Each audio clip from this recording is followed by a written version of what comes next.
Hi everyone, good evening. नमस्कार प्यारे विद्यार्थियों, मैं उमेश पाल आप सभी का आपके अपने परिवार टीचर्स वर्ल्ड में स्वागत करता हूं।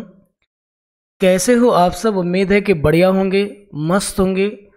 बच्चा, आज हम लोग बाल विकास की कक्षा में बाल केंद्रित एवं प्रगतिशील शिक्षा नामक टॉपिक को डिस्कस करने वाले हैं, जो बेहद इम्पोर्टेंट है। चाहे वो आपकी सीटेट दिसंबर 2024 का एग्ज़ाम हो या फिर आगामी आपका केवीएस, एनवीएस या टेट, एस्टेट, कुछ भी जहाँ भी पेडागोजी आपकी पूछी जाती है, उसके लिए बेहद इम्पोर्टेंट टॉपिक है।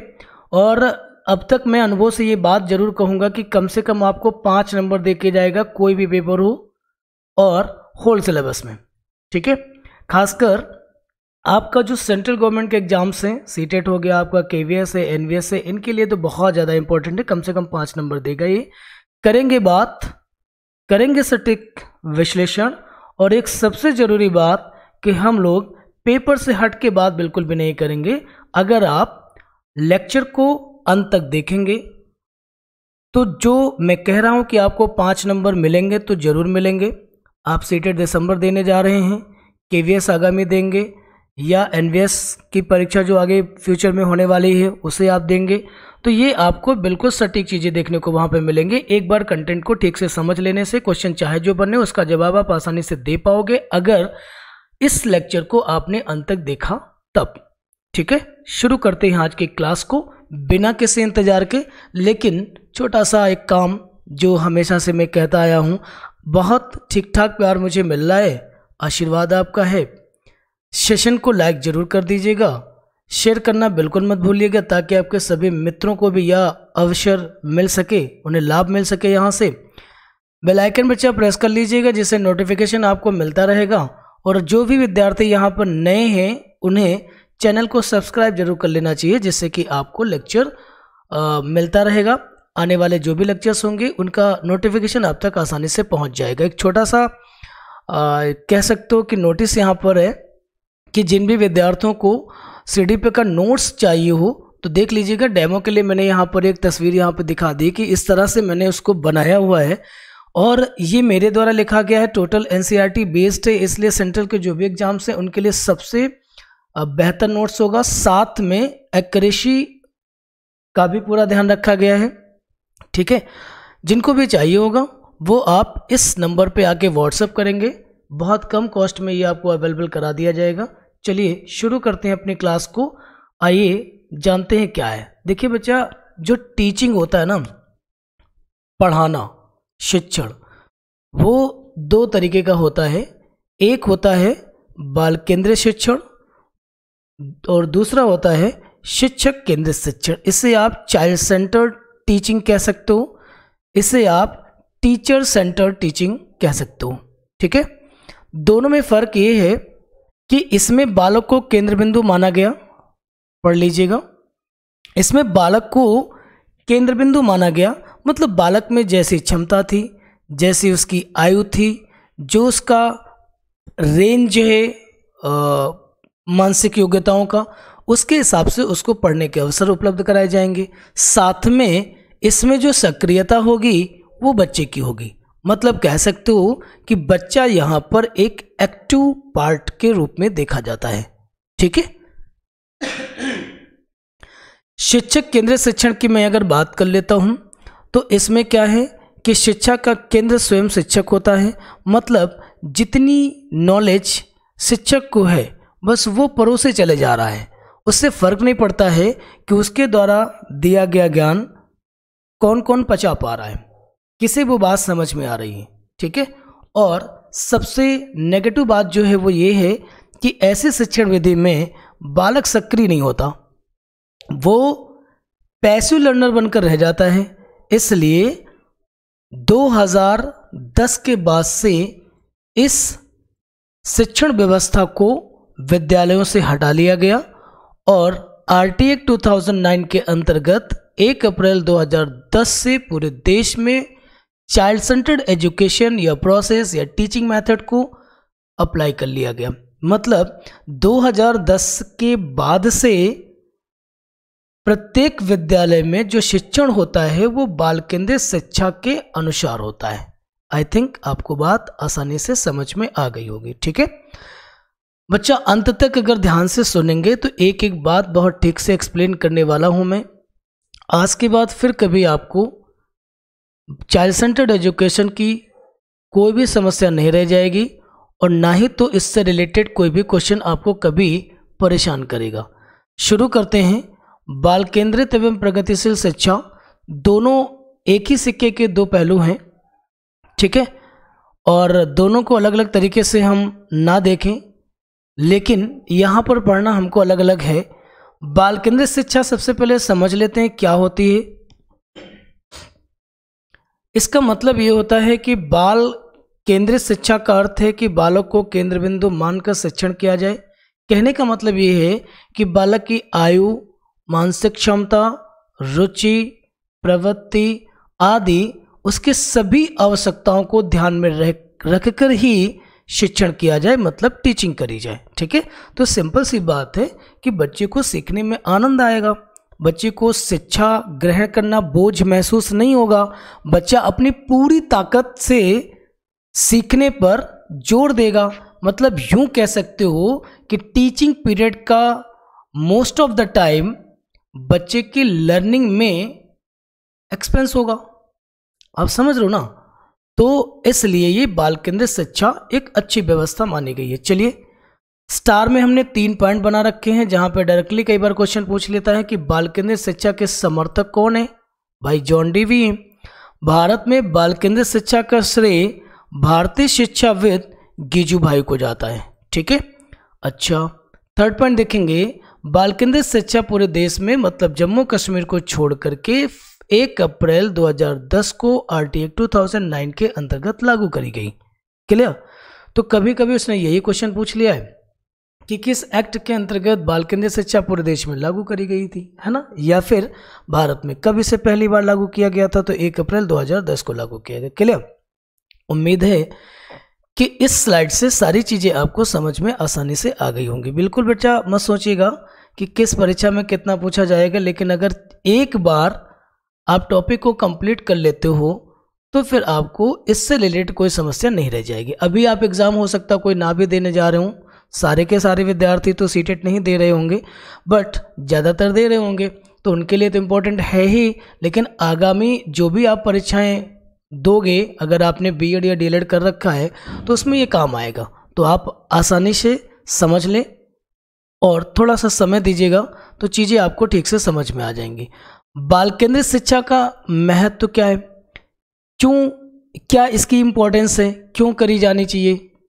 ठीक है, तो समझते हैं। पहला पॉइंट देखिएगा, विषय वस्तु सरल हो जाती है और रुचिकर हो जाती है। बात तो सही है कि जिन कामों में हमको मज़ा आता है ना, वो काम हमारे लिए कभी कठिन नहीं होता और ना ही तो उसमें कभी हमको थकान महसूस होती है।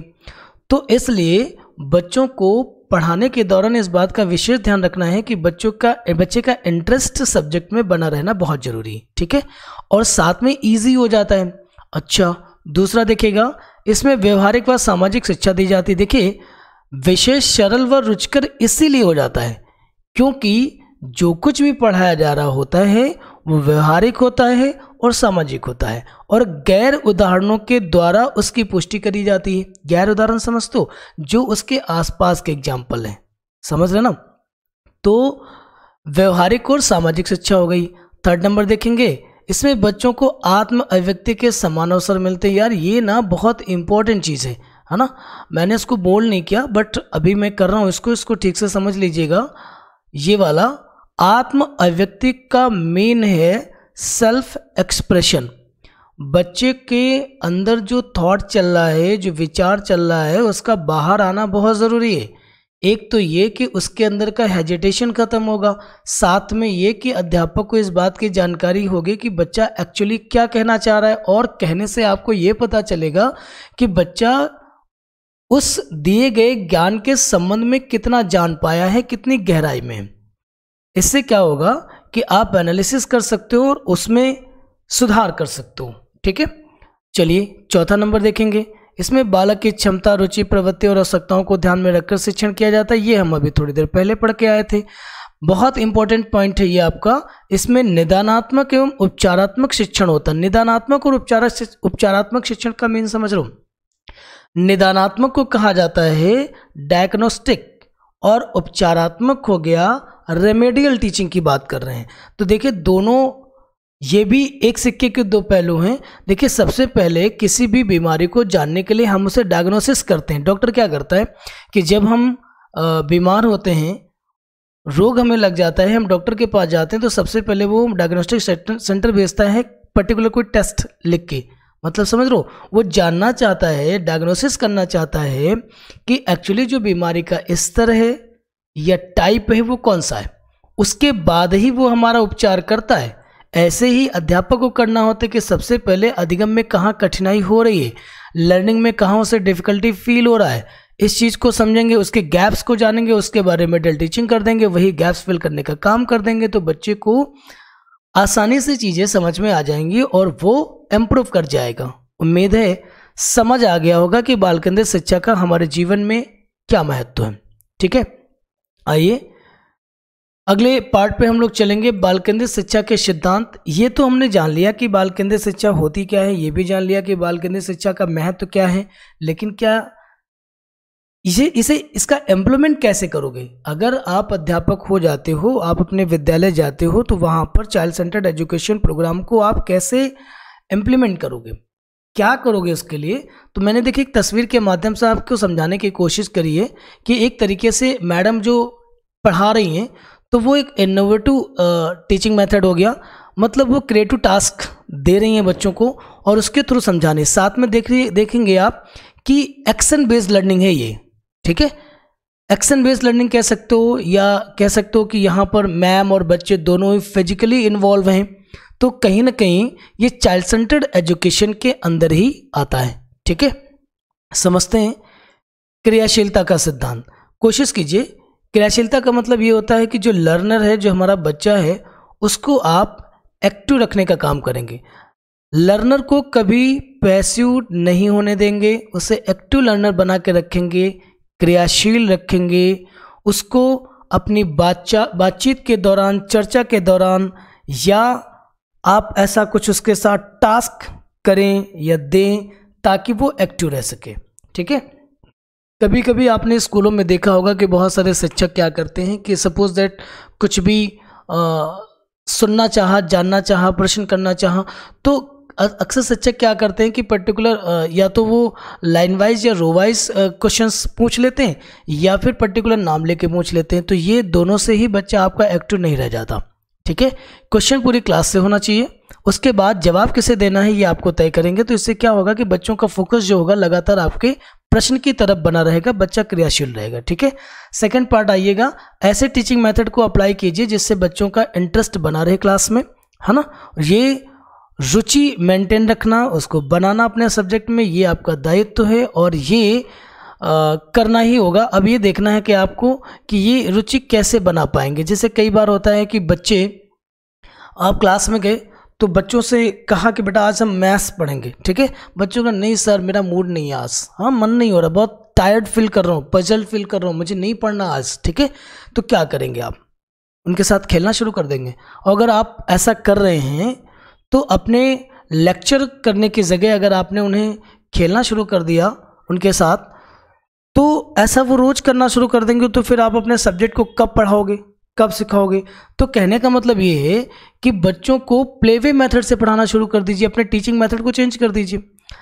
तो बच्चों को ये भी नहीं लगेगा कि वो पढ़ रहे हैं और ये भी नहीं लगेगा कि वो नहीं पढ़ रहे हैं, खेल रहे हैं। ठीक है, तो खेल के दौरान या खेल के माध्यम से इसको पढ़ाया जाए। प्रेरणा के सिद्धांत का मतलब ये होता है कि बच्चों को हर हाल में मोटिवेट करना है। देखिए, हम जानते हैं कि जब हम किसी काम को लेकर के मोटिवेट होते हैं तो मोटिवेशन का लेवल कुछ इस तरह से होता है कि हम मानसिक और शारीरिक दोनों रूप से कंप्लीटली तैयार होते हैं उस काम को करने के लिए, तो हमारा काम वो आसान हो जाता है ना। प्रेरणा का सिद्धांत का मतलब ये है कि बच्चों को मोटिवेट करते हैं। जो भी सब्जेक्ट आप पढ़ाते हैं उसमें आपको कुछ साइंटिस्ट के नाम, सपोज दैट मैं साइंस पढ़ाता हूँ, ठीक है, तो साइंस में कुछ ऐसे वैज्ञानिकों का नाम पता हो, साथ में उनकी पूरी उनका लाइफ का हिस्ट्री पता हो कि किस तरीके से उन्होंने स्ट्रगल किया। कभी किसी बच्चे को देखकर ये नहीं लगना चाहिए कि यार ये तो कलाम है, विद्वान रहे होंगे, किसी बड़े घर में पैदा हुए होंगे, इनको पढ़ने लिखने के कुछ बहुत बेहतरीन रिसोर्सेज मिले होंगे जिसके कारण वो आज वहाँ हैं। मैं तो वैसा कभी हो ही नहीं सकता। दूसरा, सबसे ज़्यादा किसी भी बच्चे को उसकी टीचर इंस्पायर करती है, इसलिए आप हमेशा अपने बच्चों के लिए कह सकते हो कि रोल मॉडल बन के ही रहें। ठीक है। चयन का सिद्धांत का मतलब ये है कि आपका चुनाव ज़रूरी है कि आप अपने विषय में सबसे पहले क्या शुरू करेंगे, किस तरह पढ़ाएंगे। ज़रूरी नहीं है कि बुक में जो चैप्टर फर्स्ट पोजीशन पे है उसे पहले दिन ही पढ़ाया जाए। हो सकता है कि जो तीसरे नंबर का टॉपिक है वो आपकी कक्षा के अनुकूल हो, उसे पहली बार में शुरू किया जा सकता है। तो चुनाव आपको करना होगा। विभाजन के सिद्धांत का मतलब है जो कुछ भी पढ़ाया जाए उसे बांटकर, छोटे छोटे पार्ट्स में बांट के पढ़ाया जाए, है ना। मतलब कहने का मतलब ये है कि ये विश्लेषण से संश्लेषण की ओर का जो सूत्र होता है, शिक्षण सूत्र होता है, उसका प्रयोग किया जाना चाहिए। अगर हम पहले किसी भी बड़े टॉपिक को छोटे छोटे टुकड़ों में बांट लेते हैं और छोटे छोटे पार्ट्स के कैरेक्टर के रूप में उसको हम समझा ले जाते हैं, बाद में चैप्टर के अंत में सारे कैरेक्टर्स उठा के एक साथ हम जोड़ ले जाएंगे, तो ये कहलाता है आपका विभाजन का सिद्धांत। नंबर 6 में आते हैं व्यक्तिगत भिन्नताओं का सिद्धांत। इंडिविजुअल डिफरेंसेस का ख्याल रखना बहुत ज़रूरी होता है क्योंकि हर बच्चा गणित में महारत नहीं हासिल कर सकता। आप सोच के देखिए कि अगर महेंद्र सिंह धोनी के पिताजी ने या उनके अध्यापक ने डंडा लेकर के वो खड़े होते कि देखिए तुझे हर हाल में मैथ्स और साइंस में टॉप करना है क्योंकि मोहल्ले में सभी बच्चों ने इंजीनियरिंग कर रखी है, सब आईटी में जा रहे हैं और ऐसा तू न कर पाया ना तो समझ ले तेरी खैर नहीं है। ठीक, तो अगर सबने मिलकर यही किया होता तो किस महेंद्र सिंह धोनी को आप जान रहे होते? नहीं जान रहे होते। तो हमेशा शिक्षा का उद्देश्य होता है कि इंडिविजुअल डिफरेंसेस को पोषित किया जाए, नर्चर किया जाए। करेक्ट। नंबर 7 में आएंगे आवृत्ति का सिद्धांत। फ्रीक्वेंसी का मतलब ये होता है कि जो चैप्टर आपने पढ़ाया है उसे कितने दिन के बाद या कितने अंतराल के बाद उसे आप रिवाइज करेंगे। ठीक है, जिससे कि बच्चों की मेमोरी में वो बना रहे। ठीक है। स्टेबिलिटी के लिए निश्चित उद्देश्य का सिद्धांत, जो पढ़ाया जा रहा है वो बच्चों के जीवन में क्या महत्ता रखता है। ठीक है। और साथ में जो भी आपकी डिलीवरी है वो उसका लेसन प्लान ऐसा हो जो बच्चों के उद्देश्यों को फुलफिल करता हो। ठीक है। लोकतंत्री सिद्धांत का मतलब ये हो जाता है कि बच्चों में प्रजातंत्री व्यवस्था होनी चाहिए क्लास में, है ना। किसी भी बच्चे को अनुशासन में बांध कर नहीं रखा जाना चाहिए। ठीक, अनुशासित रहना ज़रूरी है लेकिन अनुशासन को बंधन की तरह यूज़ नहीं किया जाना चाहिए। ठीक है। तो हर बच्चे को अभिव्यक्ति के अवसर हों, अपने विचारों को रखने की स्वतंत्रता हो, तो लोकतंत्री सिद्धांत का अनुपालन स्वतः हो जाएगा। पॉइंट नंबर 10 को देखेंगे, निर्माण व मनोरंजन के सिद्धांत। बच्चों को देखिए मस्तिष्क को रिलैक्स करने के लिए मनोरंजन बहुत ज़रूरी पार्ट होता है। अब बच्चों को मनोरंजन कराना है, मज़े उनको आने चाहिए, एंटरटेनमेंट होना चाहिए, तो कुछ क्रिएटिव यूज़ कर लीजिए। जब आप बच्चों को कुछ क्रिएटिव टास्क देंगे तो उनका एंटरटेनमेंट भी हो जाएगा, साथ में क्रिएटिविटी को आप नर्चर भी कर ले जाएंगे, मतलब सृजनात्मकता को आप पोषित भी कर ले जाएंगे। ठीक है, जो बहुत ज़रूरी सेक्शन होता है। आइए जीवन से संबंधित करने का सिद्धांत, लास्ट पॉइंट था, जो कुछ भी पढ़ाया जाए वो बच्चों को उनके जीवन से जोड़ा जाना बेहद ज़रूरी है। यही है व्यवहारिक और सामाजिक ज्ञान। आई थिंक बाल केंद्रित शिक्षा के सभी सिद्धांत आपको बहुत प्रेम से, प्यार से समझ में आ गए हैं। चलिए शुरू करते हैं अगले कंटेंट को। ध्यान से देख लीजिएगा भैया। चाइल्ड सेंटर्ड एजुकेशन का जो फोकस होता है वो इनोवेटिव लर्निंग की तरफ होता है। थोड़ा सा मैं समझाना चाह रहा था। इनोवेटिव लर्निंग का मतलब ये होता है खोज परक अधिगम। ठीक है, इनोवेशन हो, क्रिएटिविटी हो, टेक्नोलॉजी का सपोर्ट हो, थिंकिंग हो, साइंस का यूज़ किया जा रहा हो, है ना। मतलब आइडिया वाला बल्ब हमेशा जलता रहना चाहिए, पारंपरिक शिक्षण नहीं दिया जाना चाहिए। ये चाइल्ड सेंटर्ड एजुकेशन का मूल है या उसका बेस है। ठीक है, आइए थोड़ा सा और जानते हैं। देखिए जॉन डीवी बाल केंद्रित शिक्षा के समर्थक थे। इन्होंने कहा कि जो शिक्षा होती ना वो ट्राइपोलर होती है। ट्राइपोलर कैसे? उसके एक शीर्ष पर टीचर होता है, दूसरे शीर्ष पर स्टूडेंट होता है, तीसरे शीर्ष पर करिकुलम होता है। ये तीनों ही एक दूसरे को कोलैबोरेट करते हैं। ये कह सकते हो कि एक शिक्षा नामक कंपोनेंट के ये कंपोनेंट्स हैं, या यूँ कह सकते हो कि देखिए मान लीजिए करिकुलम ना हो तो शिक्षक और शिक्षार्थी मिल करके शिक्षा को कंप्लीट नहीं कर सकते। अब करिकुलम हो, शिक्षक को विद्यार्थी ना हो, मतलब ये तीनों आपस में मिल करके ही शिक्षा के उद्देश्यों की पूर्ति करते हैं। क्वेश्चन किया जाता है कि जॉन डीवी ने या निम्नलिखित में से किसने शिक्षा को ट्राइपोलर कहा? जॉन डीवी ने कहा। क्लियर? आइए, अब तक हमने बात करी है बाल केंद्रित शिक्षा के ऊपर, अब बात करेंगे हम प्रगतिशील शिक्षा के ऊपर, जिसे प्रोग्रेसिव एजुकेशन के नाम से जाना जाता है। आप समझ रहे हैं, पहला पॉइंट पढ़ेंगे कि प्रगतिशील शिक्षा यूएसए मनोवैज्ञानिक जॉन डीवी द्वारा समर्थित है। चूंकि यह बाल केंद्रित शिक्षा से प्रेरित है, इसलिए इसके सभी पक्षों में विकास में सहायक है। ठीक है, आइए, प्रगतिशील शिक्षा क्या कहती भैया? शिक्षा बालक के लिए है, बालक शिक्षा के लिए नहीं है। ये लाइन कंठस्थ कर लो, याद कर लो पूरी तरह से। बहुत सारी परीक्षाओं में सीधे डायरेक्ट क्वेश्चन यहीं से कर लेता है। ठीक, चलिए, प्रगतिशील शिक्षा की कुछ महत्ता है, समझते हैं क्या है। थोड़ा सा बताना चाहेंगे कि प्रगतिशील शिक्षा एक्चुअली किस उद्देश्य को पूरा करने पर काम करती है, या ना करके सीखने पर बल देती है, और रोट लर्निंग का विरोध करती है। रट्टा पद्धति का क्या करती है? ये विरोध करती है। देखिएगा ध्यान से, इस तस्वीर को बच्चा ध्यान से समझिएगा। मैं थोड़ा सा एक एग्जाम्पल मैंने एक लगाया है। करके सीखने पर बल ये कैसे दे रही है प्रोग्रेसिव एजुकेशन? देखिए इसकी इंपॉर्टेंस क्या है। आप देख पा रहे होंगे, ये हमारे बीच का एग्जाम्पल है ये, कि हमारी जब बाइक या स्कूटी खराब होती है तो हम ऐसे ही किसी कॉर्नर वाले भैया के पास चले जाते हैं और कहते हैं कि हमारी स्कूटी या बाइक खराब हो गई, स्टार्ट नहीं हो रही, इसे बना दीजिए। ठीक है, वो उसे तुरंत ठीक कर देते हैं, 10-5 मिनट का टाइम लेते हैं, वो गाड़ी स्टार्ट हो जाती है ना, हमारी प्रॉब्लम रिजॉल्व हो जाती है। और उन्हें मुझे जहाँ तक लग रहा है कि 20 से 25 रुपये 30 रुपये, इससे ज़्यादा कोई नहीं देता, और वो कहते भी नहीं है। ठीक है, फिर तो डिपेंड करता है कि प्रॉब्लम कैसी है, लेकिन इतना भी नहीं कि जितना कि एक इंजीनियर या टेक्नीशियन ले सकता है। ठीक, अच्छा, मेरी बाइक सपोज दैट बजाज की है, थोड़ी देर बाद एक भैया हांडा के लेके आ जाते हैं, फिर कोई टीवीएस की लेके आ जाता है। तो इन भाई साहब से पूछिएगा कभी कि भैया आपने मैकेनिज्म का कौन सा कोर्स किया है, कहाँ से पढ़ के आए हो, कौन सा डिग्री या डिप्लोमा आपने किया, क्या आप बीटेक है यहाँ से? नहीं ना, इनका बीटेक जो हुआ है ना वो यहाँ से हुआ है। इन्होंने जो डिग्री हासिल करी है वो यहाँ से करी है। करत करती अभ्यास जड़मति होत सुजान, यहाँ से किया है। ठीक, अदरवाइज अगर ये बीटेक करके आए होते तो किसी एक ही कंपनी के पार्ट्स के बारे में ज़्यादा जानकार होते।